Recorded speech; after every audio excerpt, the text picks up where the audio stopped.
항해하던 배가 갯벌에 빠져버렸습니다. 배를 끌어내야 하는데 어떻게 하면 좋을까요?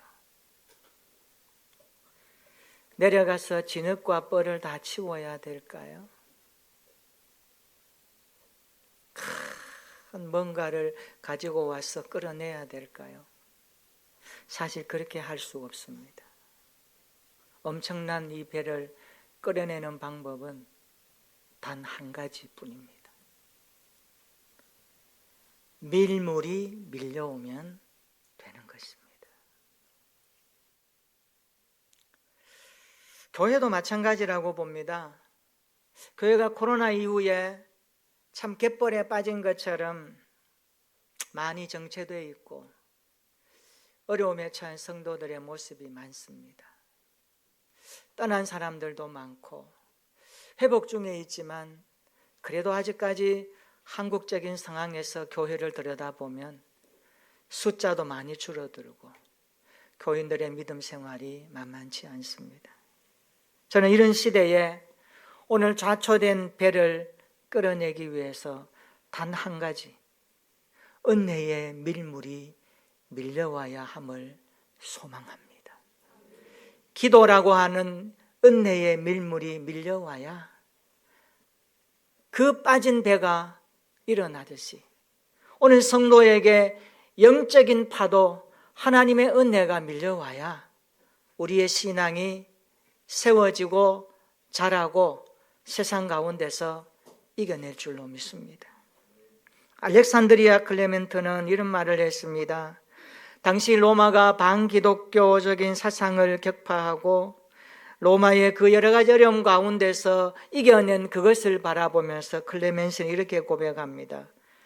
예수 그리스도는 모든 황혼을 새벽으로 바꾸어 놓으셨다. 그들은 새벽에 기도했고 로마의 학정 가운데서 그들은 하나님의 은혜를 사모하며 부러지셨다라고 클레멘스는 고백합니다.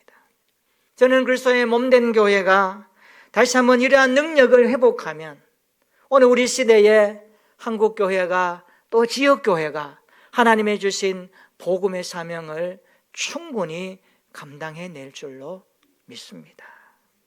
여러분 주보 한번 펴볼까요? 주보 맨 앞쪽에 보시면 우리 안동태화교회 비전과 교회 표어가 나와 있습니다. 모든 민족을 제자 삼는 교회를 비전으로 해서 온전한 제자가 되자라는 교회의 영구적 표어를 가지고 있습니다.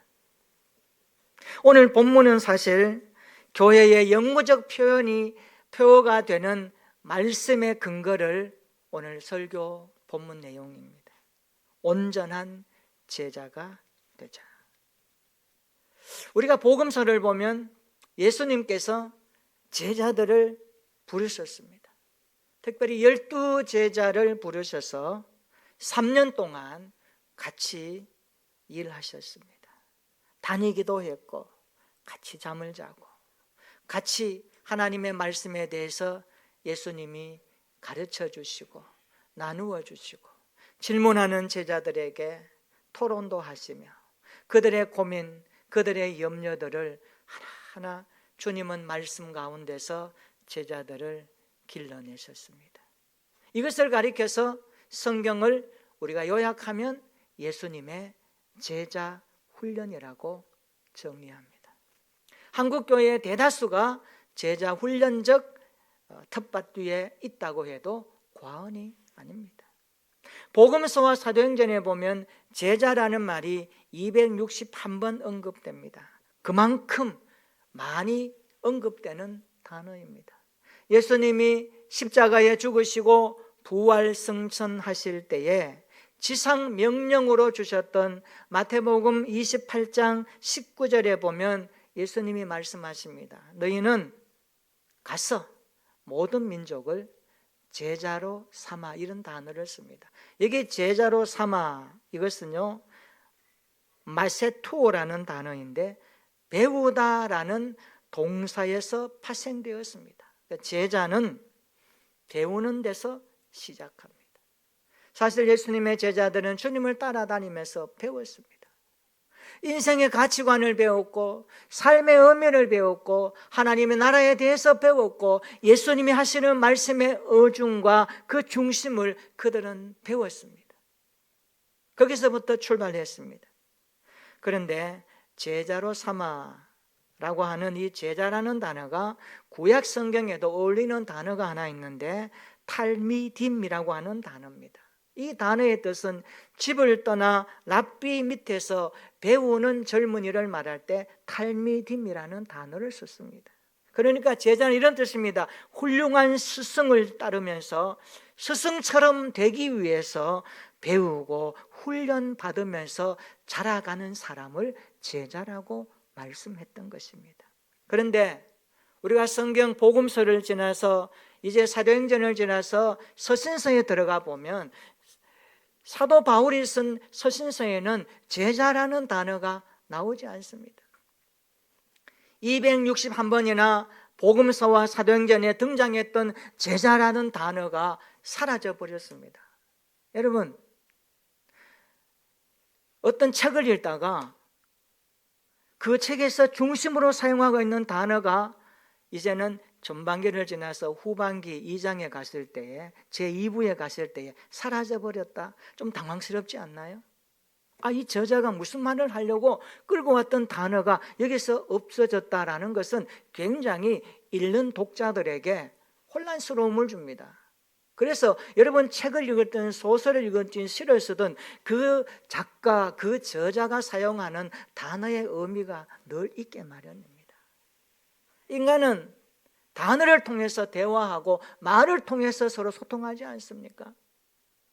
사도행전까지 나오던 제자라는 단어가 서신서에는 자취를 감추어 버립니다.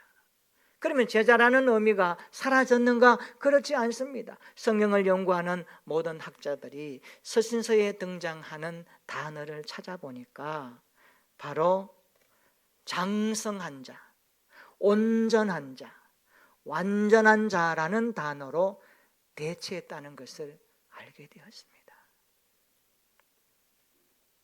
제자라는 말은 유대교적 배경에서 사용했던 단어고, 온전한 자라는 말은 그리스 로마 문화에서 통용되었던 당시의 단어이기 때문에 충분히 이해하는 데 도움이 됐기 때문에 서신서를 썼던 사도 바울은 제자라는 말 대신에 용어를 체인지했던 겁니다. 그래서 온전한 자, 장성한 자, 성숙한 자, 완전한 자라는 단어를 사용했던 겁니다.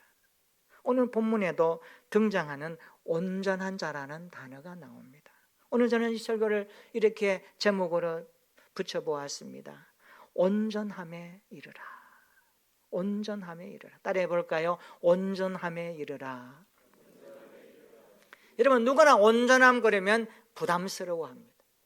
그런데 인간은요, 부담스러워하면서도 그것을 추구한다는 것을 아셔야 합니다.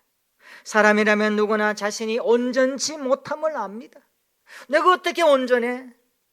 난 죄인이고, 난 부족하고, 난 연약해. 그럼에도 불구하고 인간은요, 온전치 못함에도 불구하고 필사적으로 온전함을 추구한다는 사실을 여러분 스스로가 알 것입니다. 왜 그럴까요? 이 이유를 찾았던 많은 사람들 중에 특별히 칼빈은 여기서 해답을 하나 찾습니다. 인간이 온전치 못함에도 불구하고 왜 온전함을 향하여서 나아가고자 하는가? 왜 그것을 추구하고자 하느냐? 그 이유를 칼빈 목사님은 하나님의 형상에서 찾았습니다. 칼빈 목사님이 이렇게 말합니다. 인간은 하나님을 닮았다. 인간 안에는 마치 거울에 비치는 것처럼 하나님의 영광이 탐지된다. 그렇게 말했습니다. 정말 우리 안에 하나님 형상이 있지 않습니까? 하나님 우리를 당신의 형상으로 지었기 때문에 모든 인간은 하나님의 형상을 가졌습니다. 우리 안에 있는 하나님의 형상은 그런데 어떻게 되었습니까? 죄로 인하여서 훼손되고 말았습니다. 인간이 하나님께 반기를 들음으로 말미암아 어려움과 거룩함이 깨어지고 하나님의 형상 또한 알아보기 힘들 정도로 손상되어 버렸습니다. 이것을 성경은 타락한 인간의 진상이라고 말합니다. 그럼에도 불구하고 은혜와 긍휼이 풍성하신 하나님께서는 그 아들 예수 그리스도를 보내주시면서 우리 속에 깨어진 하나님의 형상을 회복시켜 주셨습니다. 이것을 성경은 구원이라고 이름을 붙입니다. 바울은 이렇게 선언합니다. 에베소서 4장 23절로 24절입니다. 한번 읽어볼까요? 에베소서 4장 23절 24절 오늘 본문 아래 나와 있습니다. 읽어봅니다. 시작.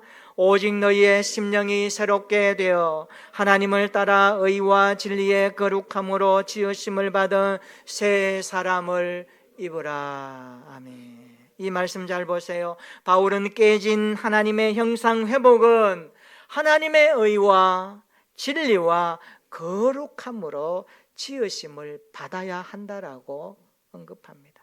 새 사람을 입어야 한다는 뜻 아닙니까?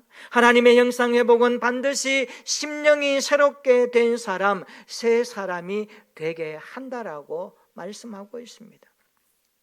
바울은 고린도후서 5장 17절 우리가 잘 아는 말씀이죠. 그런즉 누구든지 그리스도 안에 있으면 새로운 피조물이라 이전 것은 지나갔으니 읽어봅니다. 시작. 보라 새것이 되었도다. 아멘. 보라 새것이 되었도다. 누구든지 그리스도 예수 안에 있으면 새로운 피조물이 되었다 그랬습니다. 이것을 새것 되었다라고 말합니다. 새롭게 창조되었다는 것입니다. 그때 하나님의 형상은 회복됩니다. 골로새서 3장 10절에서도 사도 바울은 이렇게 언급합니다. 우리 같이 한번 읽어볼까요? 골로새서 3장 10절입니다. 시작. 새 사람을 입었으니 이는 자기를 창조하신 이의 형상을 따라 지식에까지 새롭게 하심을 입은 자니라. 아멘. 새 사람이 되어야 지식에까지 새롭게 되었다는 말은 하나님을 알게 된다는 거예요. 하나님을 진정으로 알게 된다는 것입니다.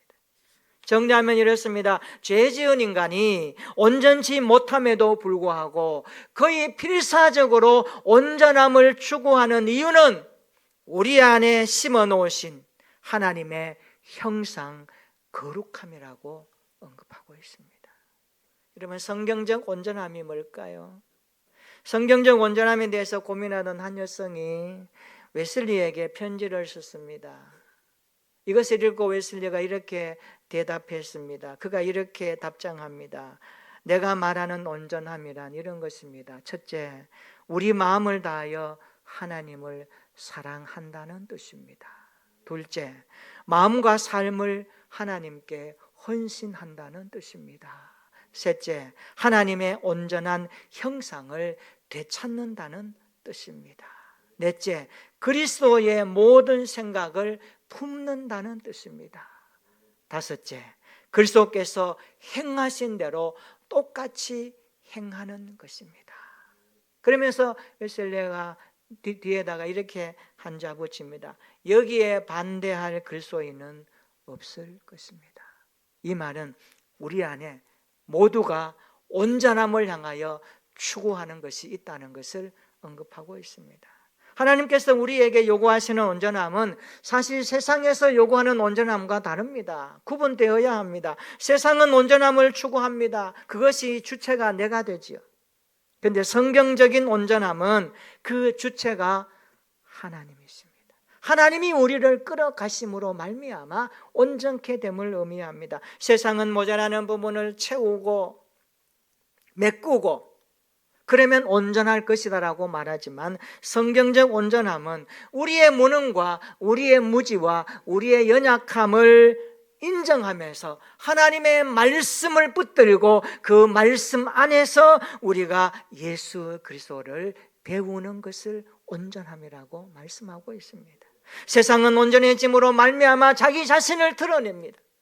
그러나 성경은 온전함으로 말미암아 하나님의 뜻을 드러내는 것입니다. 이런 은혜가 성도들에게 있어야 할 줄로 믿습니다. 오늘 13절 한번 보세요. 에베소 4장 13절에 말씀합니다. 우리가 다 하나님의 아들을 믿는 것과 아는 일에 하나가 되어 온전한 사람을 이루어 그리스도의 장성한 분량이 충만한 데까지 이르리니라고 말씀합니다. 이게 온전한 사람이 나옵니다. 온전한 사람. 온전한 사람은 영적으로, 따라합시다, 성숙한 자, 영적으로 성숙한 자를 온전한 자라고 하는 겁니다. 뒤에 나오죠. 그리스도의 장성한 분량이 충만한 데까지 자라 있는 사람. 어린아이가 아장아장하면서 자라야지요.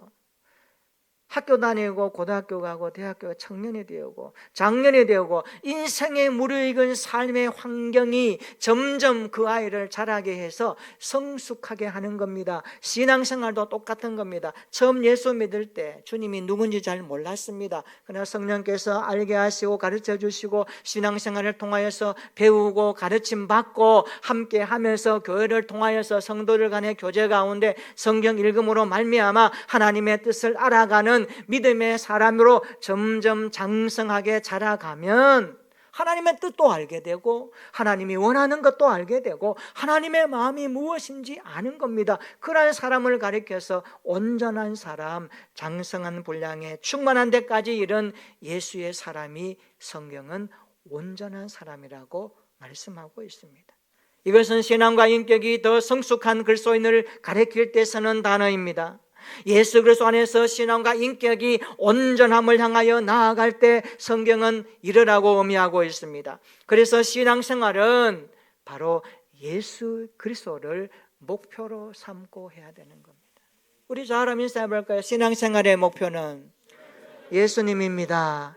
예수님을 목표로 하시기를 축원합니다. 사람을 바라보지 마세요. 환경을 바라보지 마세요. 좋은 여건 잘 준비되어 있는 교회가 내 신앙생활의 목표가 될 수 없습니다. 우리의 신앙생활의 목표가 나를 구원하시고 나를 위해서 죽으시고 부활하신 내 인생의 모든 것들을 아시는 그 주님이 여러분의 신앙생활의 주인이 되시고 목표가 되시기를 축원합니다. 그래서 우리의 신앙생활의 목표가 주님이 된다는 것은 나도 주님처럼 되고 싶어. 나도 주님처럼 살고 싶어. 나도 주님처럼 아버지 하나님 뜻을 이루고 살아가셨듯이 이 땅에서 33년 동안 특별히 공생의 3년 동안 제자들을 부르셔서 3년 동안 훈련시키시면서 이 땅에 남겨놓으신 예수 그리스도의 제자들이 이 땅 가운데 교회를 일구면서 천하를 어지럽게 하는 복음의 사람으로 쓰임받았던 것처럼 나도 그런 그리스도의 제자가 되고 싶어. 예수 그리스도를 향하여서 나아가는 믿음이 되고 싶어. 이런 열망과 소망이 여러분 가슴 가운데 있었으면 좋겠습니다. 신앙생활은 예수 그리스도를 평생 바라보고 평생 따라가며 평생 닮아가야 합니다. 우리 15절 한번 읽어볼까요? 오늘 본문 15절입니다. 다 같이 한번 읽어봅니다. 시작. 오직 사랑 안에서 참된 것을 하여 범사에 그에게까지 자랄지라. 그는 머리니 곧 그리스도라. 아멘. 15절 말씀 이런 마음속에 한번 품어봅시다. 오직 사랑 안에서 참된 것을 하여 범사에 그에게까지, 예수에게까지 자라가고 싶은 여러분의 신앙생활의 목표가 분명했으면 좋겠습니다. 우리는 그리스도에게까지 자라가야 합니다. 예수님을 믿고 아는 일에 하나가 되어 성장과 성숙을 이루는 온전함을 이루어야 합니다. 여러분 그 다음 절 16절에 보세요. 계속해서 말씀합니다. 그에게서 온몸이 각 마디를 통하여 도움을 받고 연결되고 결합되어 각 지체의 분량대로 역사하여 그 몸을 자라게 합니다. 자라게 한다는 단어가 또 씁니다. 그리고 사랑 안에서 스스로 세우느니라. 영적으로 어린아이는 온전함이 없습니다. 어린아이는 잘 몰라요. 잘 몰라요. 이번에 대전에서 지난 주간에 참 가슴 아픈 일이 있었죠. 하늘이. 저는 은슬쩍 이래 지나가면서 봤습니다만 그가 어린아이가 아니었다면 그렇게 이렇게 회유할 때 따라갔을까요? 대체했지 않겠습니까? 힘이 없어요. 어린아이는 힘이 없어요. 그냥 따라가는 거예요. 따라가는 거예요. 우리의 신앙생활 어린아이 같다면 세상 물정 모르고 시대 여건 모르고 하나님의 뜻 모르고 그냥 사는 거예요. 하루하루 사는 거예요. 우리 이런 것들 굉장히 잘 정립해야 됩니다. 하루가 주어졌다고, 하루가 나에게 주어진 것이라고 그냥 막 사는 게 아니에요. 생각하며 살고, 고민하며 살고, 하나님의 뜻을 찾으면서 살고. 우리는요, 어린아이가 되면 안 됩니다. 어린아이의 신앙을 탈피해야 됩니다. 예수를 믿으면 믿을수록, 나이를 들면 들수록, 신앙의 경륜이 많으면 많을수록 정말 그 안에 그 속에 묻어나는 예수 그리스도의 향기로운 마음들이 인격과 삶의 고귀함으로 나타나는 성숙함이 있어야 한다는 것이 우리의 신앙생활의 목표가 되는 것이 얼마나 귀한지 성경은 말씀하고 있습니다. 예수 그리스도를 닮아가는 온전함이 없으면 영적으로 어린아이라고 성경은 말합니다. 우리 14절 한번 읽어볼까요? 14절에 그것을 우리에게 충고하고 있죠. 같이 읽어봅니다. 시작. 이는 우리가 이제부터 어린아이가 되지 아니하며 사람의 속임수와 간산 유혹에 빠져 온갖 교훈의 풍조에 밀려 요동하지 않게 하려 함이라. 아멘. 영적으로 어린아이의 특징이 나옵니다. 뭡니까? 온갖 교훈의 풍조에 밀려 요동한다라고 말씀합니다. 성숙하지 않는 그리스도인은 영적 유행의 물결에 휩쓸려 항상 새로운 것을 찾아 헤맵니다. 여기에 새로운 것 있나? 저기에 새로운 것 있나? 우리 성경 읽어보면 알잖아요. 전도서에 말하잖아요. 해 아래 새 것이 없다고. 그런데 사람들은 해 아래 새 것을 찾아서 쫓아다닙니다. 맛있는 것 먹으면, 좋은 것 즐기면 인생 행복할 거라고. 아니에요. 정말 진짜 행복의 출처는 그리스도를 만나고 그리스도가 주시는 은혜를 머금어야, 하나님이 주시는 은혜에 거기에 있어야 우리의 삶이 행복하지 않습니까? 왜 그럴까요? 우리 인간은요, 영과 육을 가졌거든요. 육은 몸뚱아리입니다. 영혼이 있습니다. 영혼은 하나님이 채워주셔야 행복한 겁니다.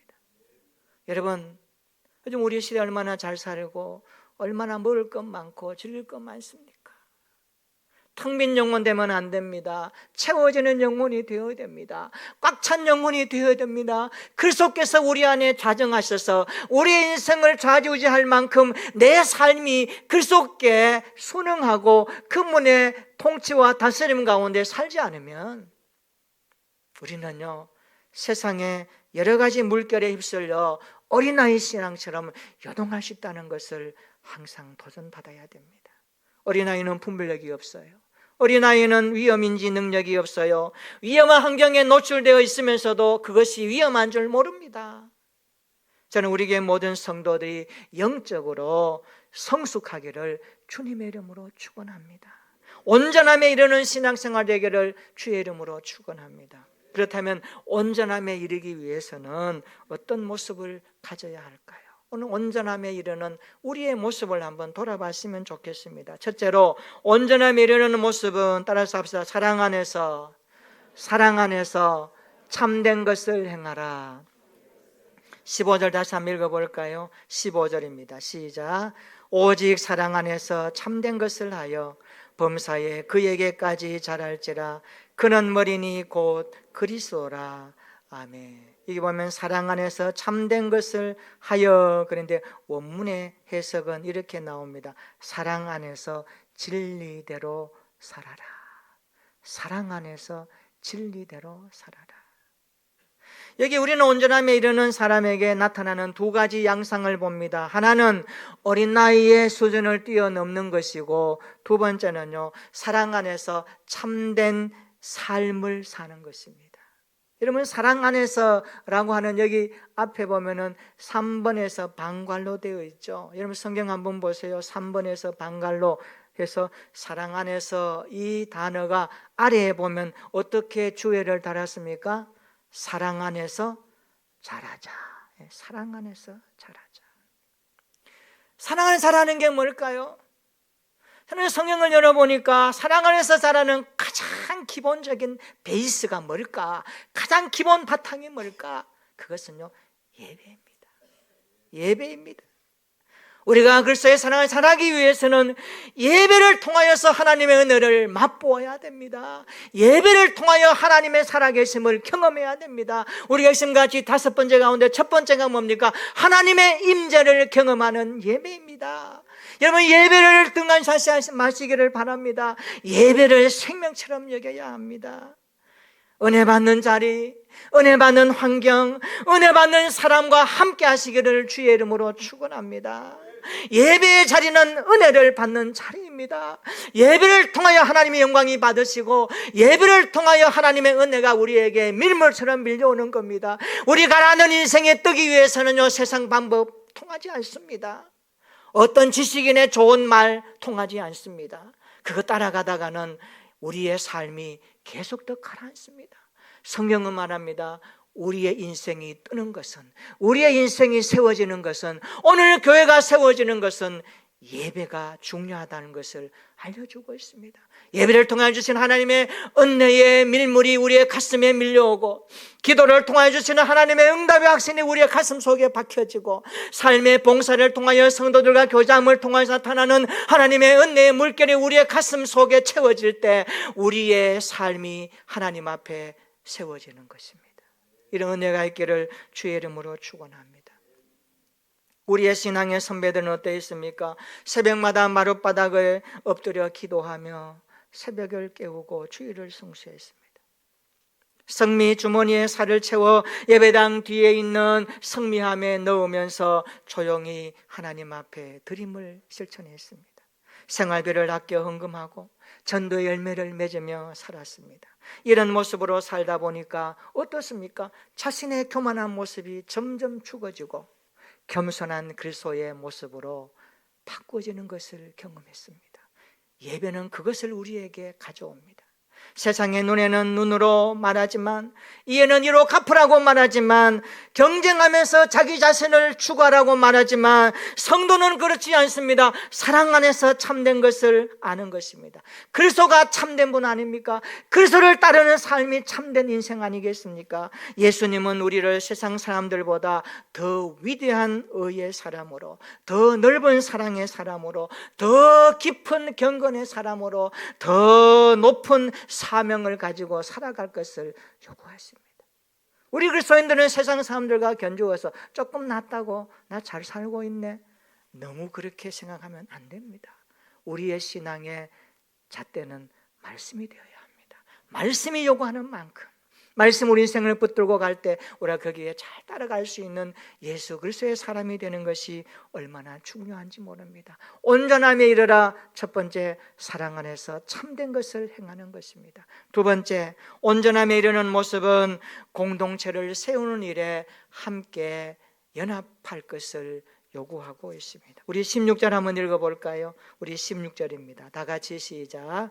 그에게서 온 몸이 각 마디를 통하여 도움을 받음으로 연결되고 결합되어 각 지체의 분량대로 역사하여 그 몸을 자라게 하며 사랑 안에서 스스로 세우느니라. 아멘. 볼펜 있는 분들 한번 동그라미 쳐볼까요? 도움, 그 다음에 연결, 그리고 결합. 여기다가 동그라미 한번 쳐보세요. 그러면 이 16절 말씀이 굉장히 더 우리에게 가까이 들어옵니다. 도움과 연결과 결합을 통해서 우리는요, 그리스도의 몸된 교회를 봅니다. 교회는 각 지체가요 절묘하게 연결되어 있습니다. 절묘하게 연결되어 있죠. 그리스도의 몸에 연결되어 있습니다. 그리고 그리스도의 도움을 받습니다. 우리가 그리스도의 도움을 받아야죠. 그리고 서로 각 부위가 결합되어 있습니다. 이게 한 몸입니다. 그리스도의 몸된 교회 공동체를 도움과 연결과 결합이라는 단어로 오늘 사도 바울은 우리에게 가르쳐 줍니다. 그래서 이런 말입니다. 우리는 예수님 안에서 한 몸이야. 우리는 예수님 안에서 한 지체야. 예수님 안에서 너 없으면 나 없고 나 없으면 너 없다라는 말입니다. 이 말을 좀 더 가까이 여러분이 듣기에 편하게 와닿게 표현하면 우리는 죽고 못 사는 관계가 되었다는 겁니다. 옆에 우리 한번 이렇게 말해볼까요? 예수님 안에서 너 없으면 나 없고 나 없으면 너 없다. 우리는 주님 안에서 하나야. 믿으시기를 축원합니다. 이게 교회입니다. 바울은 이것을 우리에게 말해주고 있습니다. 교회는 한 몸지체야. 그리스도의 도움을 받아 서로 연결되고 결합된 하나님의 백성들의 모임이야. 그러므로 교회를 세우니라 우리가 연합해야 돼. 함께 도와줘야 돼. 함께 기도해야 돼. 함께 예배하며, 오늘 나오지 않는 믿음의 식구이시면 우리 목자들뿐만 아니라 여러분들 옆에 보면서, 하나님 오늘 이분 이 자리에 없네요. 기도해 줘야 됩니다. 전화해 줘야 됩니다. 관심 가져줘야 됩니다. 은혜의 자리에 있기를 소망하면서 함께 챙겨줘야 됩니다. 이게 바로 연합하고 세워가는 하나님의 백성들의 모습 아닙니까? 오늘 우리가 이 말씀을 통해서 정말 공동체 교회를 세우기 위해서는 예수님의 도움을 입어야 되고 성도 간에 연합이 있어야 된다는 것을 알게 됩니다. 그렇습니다. 공동체를 세우는 일에 함께 연합하는 우리 모든 성도들, 각 기관들, 믿음의 지체들이 되었으면 좋겠습니다. 온전한 예배는 공동체를 세우는 중요한 시간입니다. 은혜를 받아야 세워지거든요. 은혜 힘이 임해야 일이 되거든요. 그래서 우리는 예배를 위해서도 기도해야 됩니다. 하나님, 주일 예배를 살려주시고 오후 예배도 살려주시고 수요 예배도 살려주셔서 하나님이 기뻐하시는 예배를 통하여 우리의 삶에 하나님의 큰 은혜를 머금고 그 은혜의 힘으로 교회를 세우고 약한 자를 돌보고 주님의 몸된 교회를 아름답게 만들어가는 일에 쓰임받고 섬기게 해 주옵소서. 기도하는 우리 모두가 되었으면 좋겠습니다. 여러분, 예배는 십자가 은혜를 체험한 사람만이 드릴 수 있습니다. 예배는 십자가 은혜를 깨닫고 구원의 사랑을 경험한 사람이 드릴 수 있는 진정한 고백의 현장 아닙니까? 그래서 십자가는 하나님의 사랑이 예수 그리스도를 통하여 나타난 놀라운 사건을 보여주지 않습니까? 예수님은 누굽니까? 하나님 앞에서 나의 이름 부르다가 죽은 그곳이 십자가 현장입니다. 엘리 엘리 라마 사박다니.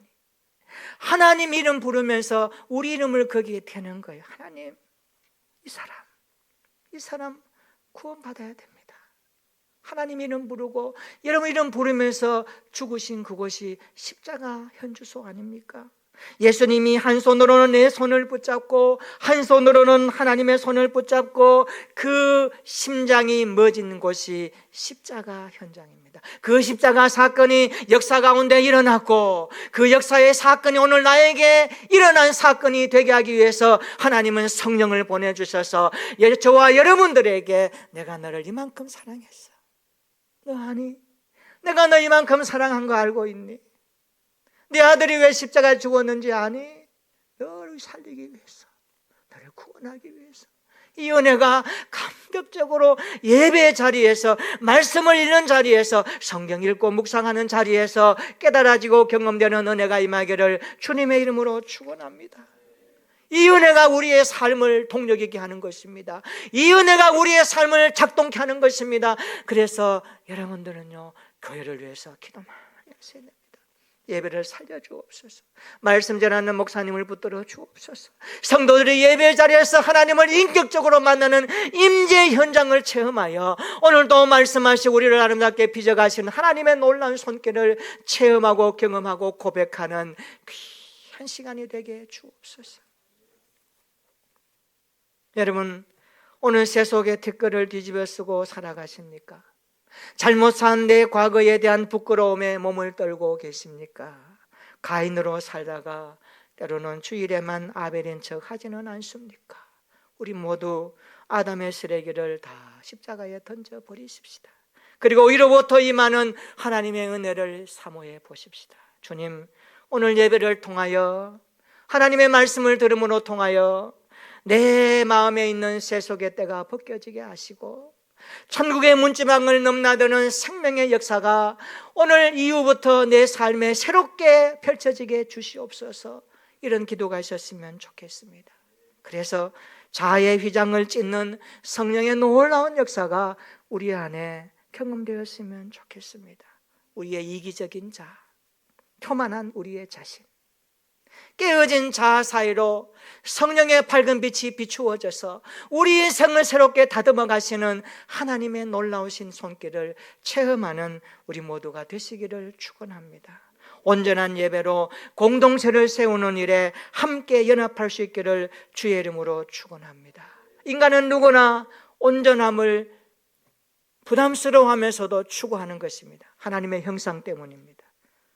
우리가 다 하나님 아들을 믿는 것과 아는 일에 하나가 되어 온전한 사람을 이루어 그리스도의 장성한 분량이 충만한 데까지 이르리니라고 말씀합니다.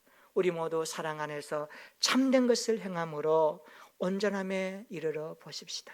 온전한 예배로 공동체를 세우는 성도가 되어 보십시다. 그래서 날마다 우리 인생에 그리스도를 알아가고 그리스도를 배워가고 그리스도를 닮아가는 온전한 그리스도인의 모습으로 살아가는 것이 우리의 생의 목표가 되고 소망이 되었으면 좋겠습니다.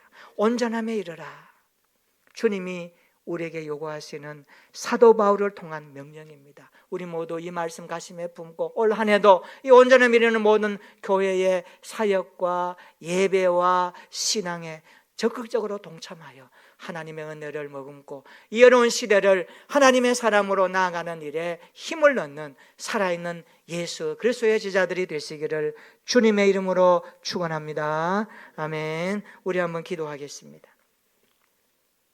누구나 온전함을 부담스러워하면서도 추구합니다. 그 이유는 우리 안에 하나님의 형상이 지니고 있는 거룩함 때문입니다. 이렇게 기도합시다. 하나님, 우리 교회에 은혜의 밀물이 밀려오게 하옵소서.